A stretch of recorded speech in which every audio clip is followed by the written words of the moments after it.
Circuit બ્રેકરમાં recovery voltage સમજાવો.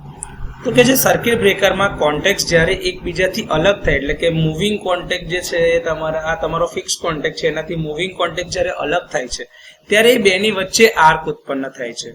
હવે એ વખતે જ્યારે કરંટ શૂન્ય થતો હોય ત્યારે જો માધ્યમની ડાયલેક્ટ્રિક સ્ટ્રેન્થ જે છે એમાં પૂરેપૂરો વધારો એવો થાય જેથી કરીને ટ્રાન્ઝિયન્ટ વોલ્ટેજ જે તમારા છે એના કરતાં વધારે થાય, એટલે કે રીસ્ટ્રાઇકિંગ વોલ્ટેજ કરતાં વધી જાય તો તમારો આર્ક ઓલવાઈ જાય છે, એટલે કે એક્સટિંગ્યુશ થઈ જાય છે અને સર્કિટનો કરંટ ત્યાંથી ઇન્ટરપ્ટ થાય છે.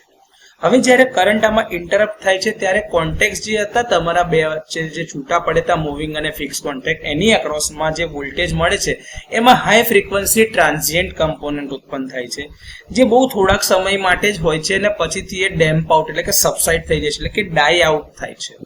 અને કોન્ટેક્ટમાં જે વોલ્ટેજ એની અક્રોસમાં મળતા હતા એ લગભગ 50 હર્ટ્ઝની ફ્રીક્વન્સીના સામાન્ય વોલ્ટેજ રહી જાય છે કે જે તમારા સિસ્ટમ વોલ્ટેજ જેટલા હોય છે. આ જે વોલ્ટેજ મળે છે એને આપણે રિકવરી વોલ્ટેજ કહેવામાં આવે છે.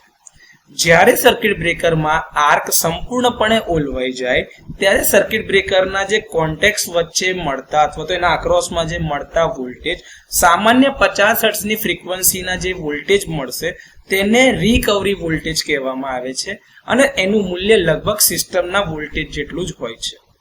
મલ્ટીપોલ સર્કિટ બ્રેકરની જ્યારે વાત કરતા હોય ત્યારે બે ફેઝની વચ્ચે જે વોલ્ટેજ મળે છે એને રિકવરી વોલ્ટેજ VR કહેવામાં આવે છે. જો આ દેખાય છે, આ તમારા વોલ્ટેજ રિકવરી વોલ્ટેજ છે. અને એક જ પોલના બે કોન્ટેક્ટ, આ સર્કિટ બ્રેકરના જે બે કોન્ટેક્ટ છે એની વચ્ચે જે વોલ્ટેજ મળે છે તેને રિકવરી વોલ્ટેજ કમ્પોનન્ટ VRC તરીકે ઓળખવામાં આવે છે. તો આ રીતે સર્કિટ બ્રેકરમાં રિકવરી વોલ્ટેજ વ્યાખ્યાયિત કરી શકાય અને સમજી શકાય.